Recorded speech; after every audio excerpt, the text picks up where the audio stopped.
Thanks for dropping in to Get Out of Your Way, a confidence overhaul podcast for those souls that desire bigger and bolder lives. I'm your host, Meg, dishing out the truth about moving into your confidence zone. Because sometimes it's really the stuff we hide from that holds us back.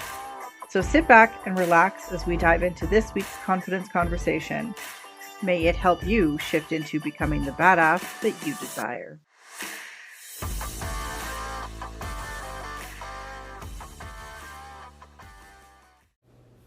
Hello and good morning, good afternoon, or good evening, wherever you are listening to this podcast episode.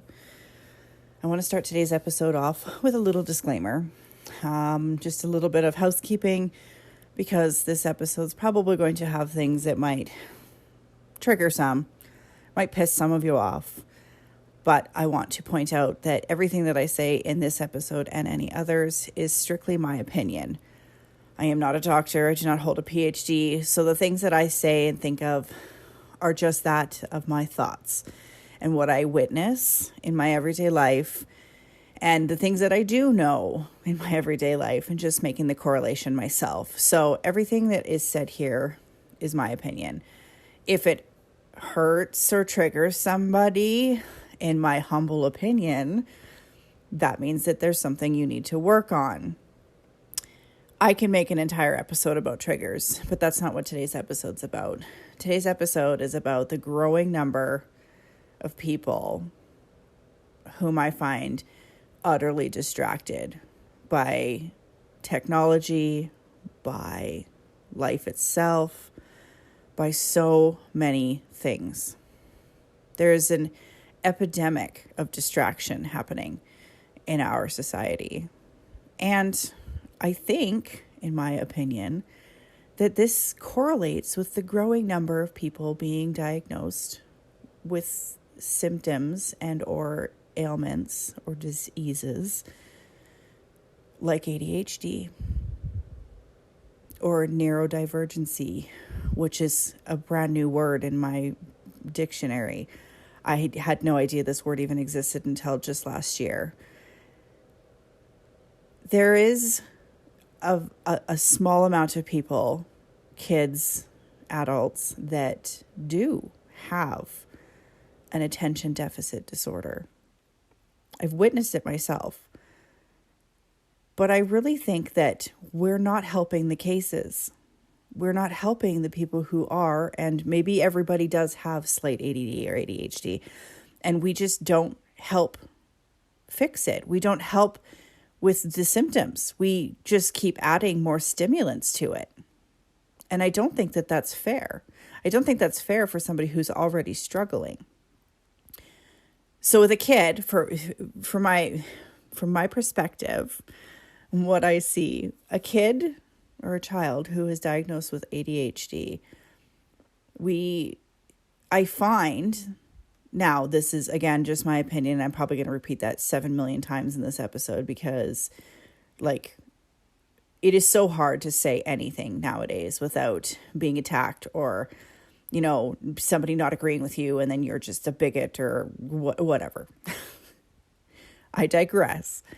In my opinion, I think that when we are dealing with anybody, child or adult, that has ADHD, I think we need to put a little bit more focus on detachment from the distractions that are happening every single day. If you come to think about it, if you say you are a divergent, a normal-brained person, I don't know how to put that term properly or politically correct. If you take that person and follow them throughout the day, you will have so many instances where distractions pop up in that one day that you won't even be able to keep count. Whether it's, just stop and think about it for one moment. The person wakes up in the morning, they wake up to an alarm, which is blasting the news, if they have a clock radio alarm, blasting the news. So now they're distracted by what's going on in the world around them versus what's actually happening in their body. So they get up and they start brushing their teeth, and then their phone chimes. There's an email or a text message. So then they stop brushing their teeth and they pick up their phone and they look at their text message. And then all of a sudden, because they're on their phone already, we're already programmed. Then all of a sudden we're sitting on Facebook or Instagram and we're scrolling through all the many distractions that are sitting in there because it's stimulant. It's those mini endorphin hits that we keep feeling over and over and over again. And that's why we're so addicted to picking up our phone and then immediately going to our social media and scrolling for at least between 10 minutes and an hour. That's, I think, the average that any adult consumes of social media each time they pick up their phone. So now they've been distracted twice since waking up and they haven't even had their first coffee. Then they have their coffee, and then we have our natural distractions, which are kids or, making sure that everything's ready to go to work or school and whatnot. Then you get out to the car and there's distractions all over while you're driving. You have to pay attention to everybody else around you, who's driving around you, how they're reacting, what your reaction time is going to be. You're going to make sure you watch the lights, whatever. Get kids to school, and then you get to work, and then there's it's just an ultimate the only thing worse would be standing in a casino at Vegas. There's the fluorescent lights, there's the computer screens, there's the people around you doing their job. So that's distracting. And then you have multiple emails coming in all day long, or multiple phone calls, depending on where you work. There's distractions everywhere. And then to escape, what do? We pick up our phone and just add a little bit more dopamine hits or endorphin hits over and over again. And then by the time you get home, you continue the distractions with trying to make supper and read with your kids and do their homework and clean up the mess. And then when you are finally ready to settle down, you turn the TV on. And then that's just more distraction, more stimulants for your brain to just keep buzzing all day long. There's no rest for it. So it's no wonder that we cannot sit and concentrate on one fucking thing at a time, because we are consistently stimulated by everything around us all day long. Our brain doesn't know how to just zero in on one thing anymore. It's not capable of doing that anymore. And this is a society that we're raising our kids in, and this is a society that we are living in.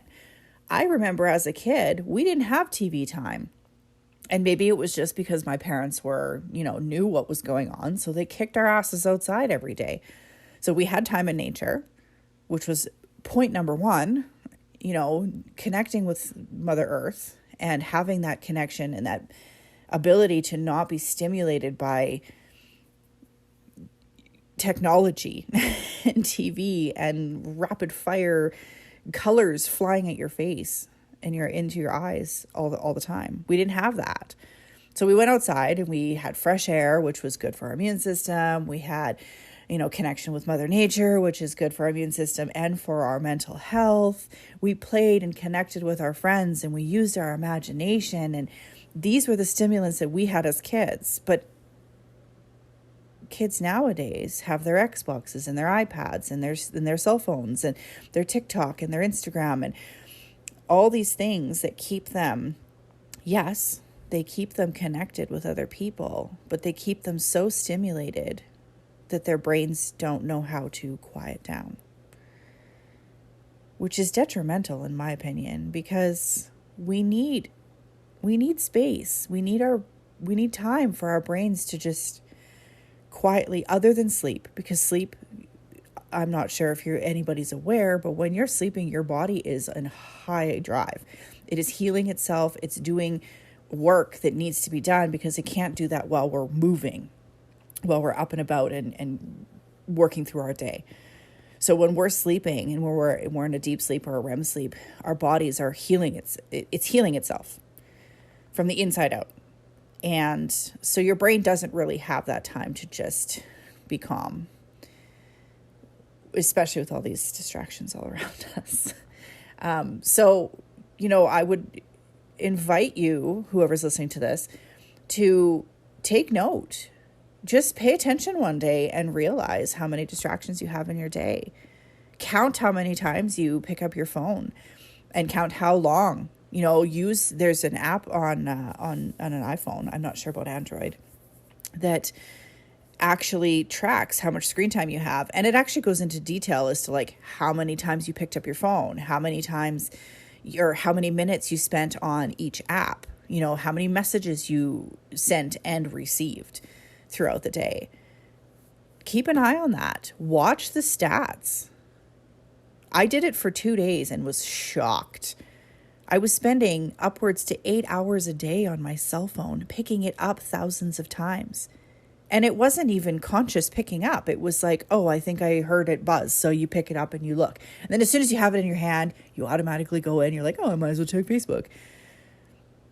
It's a cycle, and it's something that needs to be broken in order to remove yourself from the habit and put yourself somewhere in a more healthy environment.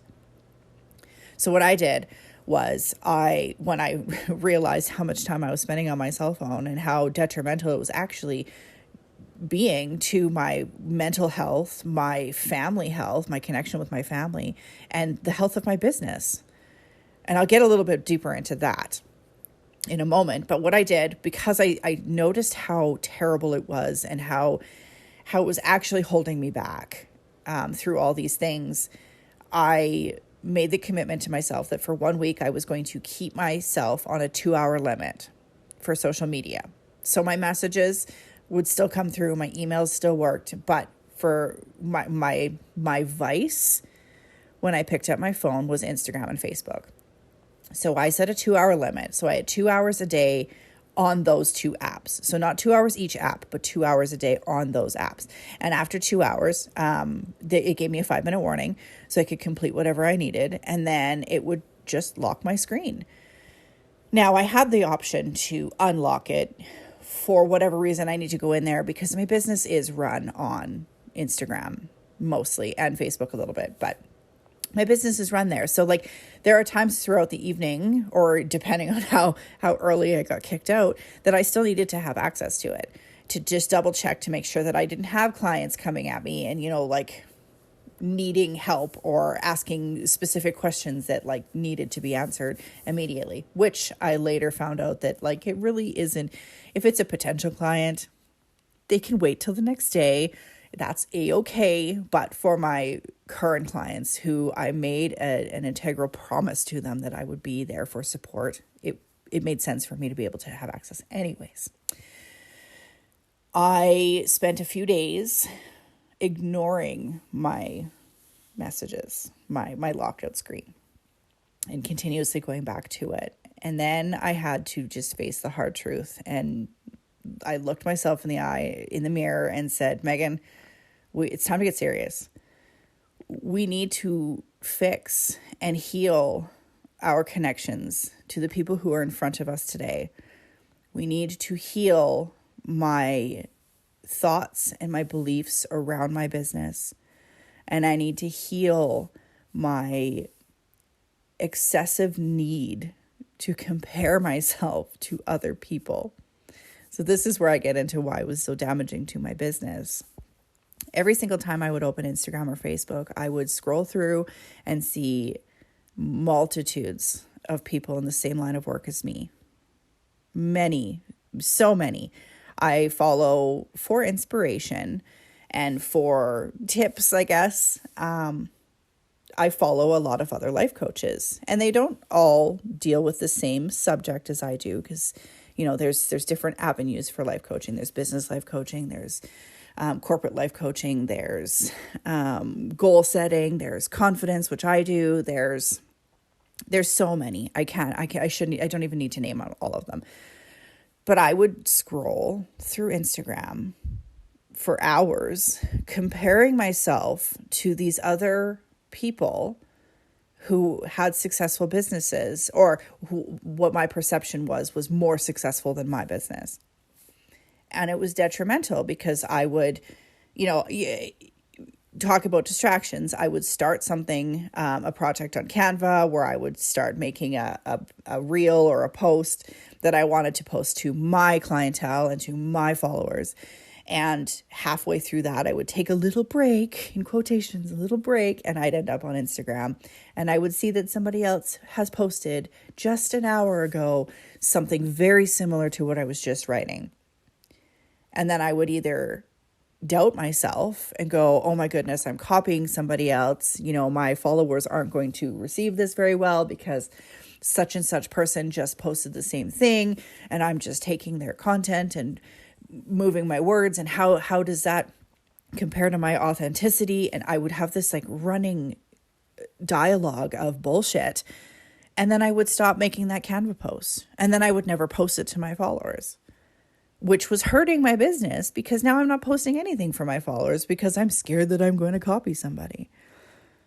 And then I would start comparing myself to, their successes and go, why the fuck can't I, why am I not that high in success? Why don't I seem to have that many followers? Why am I not making, 6-8 figures a year? Because I'm sitting here distracted and comparing myself to other people. That's why I'm not making those. So it's time to get serious. And for the last 2 weeks, I have been very serious. My screen time is down 68% from what it was 2 weeks ago. And I'm very proud of that. I am now very intentional about my social media use, especially because it's my business. I make sure that when I'm on there, I'm being intentional about who I'm talking to. I'm engaging. I'm putting out quality content. I'm talking about the things that I want to talk about. I'm not doubting myself as much anymore, because it is, these cycles come and go.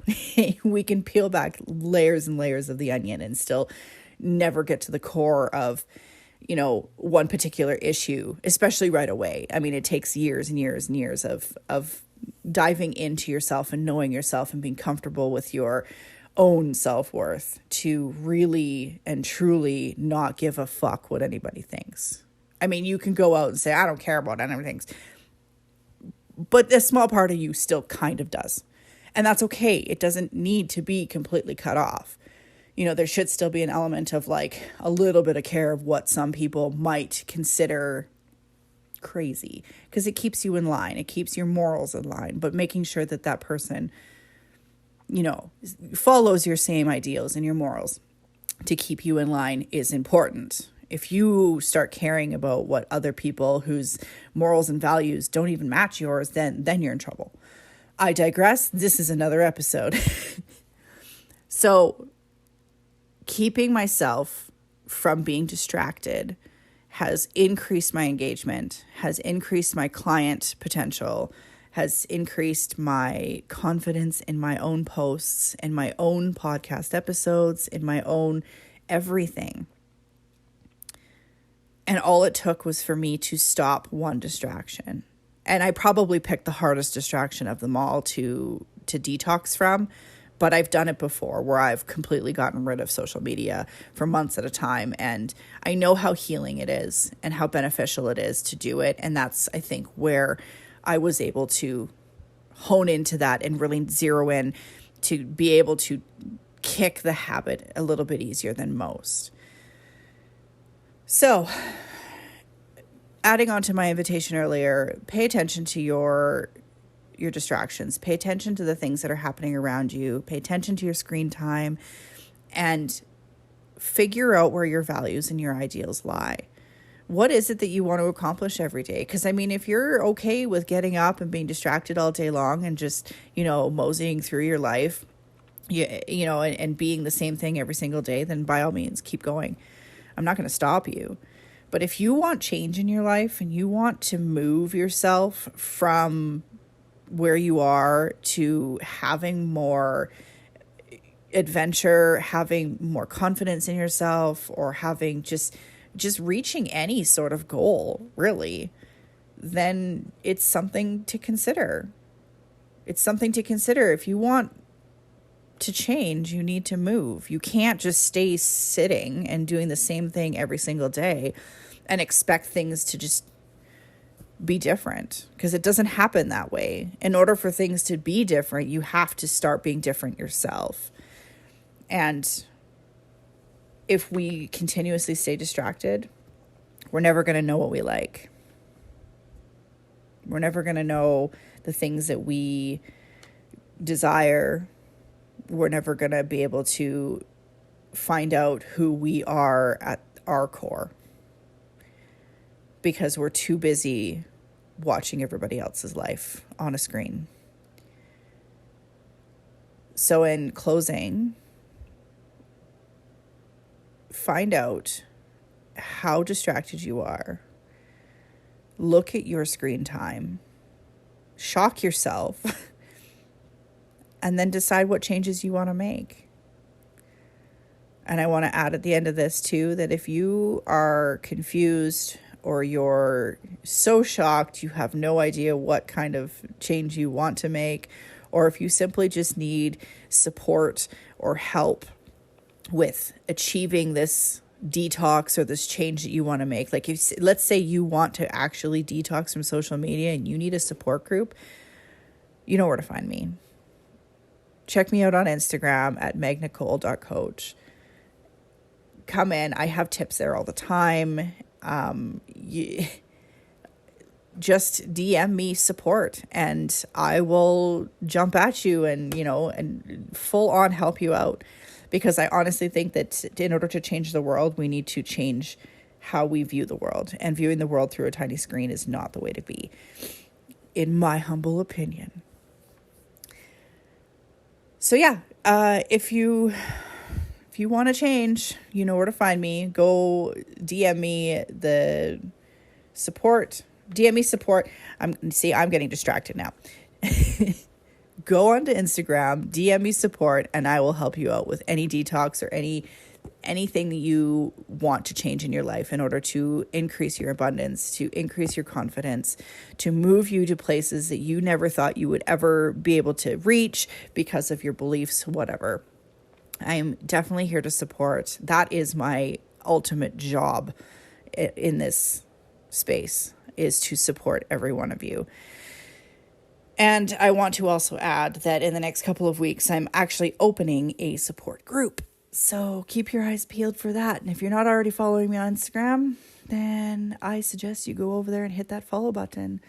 And while I'm at it, I'm going to tell you to like this episode, share this episode, and make sure you hit the heart. And maybe if you feel called to, do a little rating there. At the top of your Spotify with the little stars there, give me a rating. However you feel you need to rate me. I'm not picky. I just want to see where I need to change, because it is important for me to have podcast episodes that hit people where it needs to be hit. My job is to support you and to help you along. And if I can't find the right avenue to do so, then my job is going to be moot. So help me help you, and we can all change the world together. I will talk to you next week. Thanks for joining me today. For more truth and badassery, head on over to megnicole.coach on Instagram. If this podcast happened to rock your world and you think it might rock someone else's as well, be sure to share it. Perhaps we can all be a part of changing someone's view on life. Also, don't forget to hit that subscribe button so you don't miss out on any future episodes. Catch y'all next week.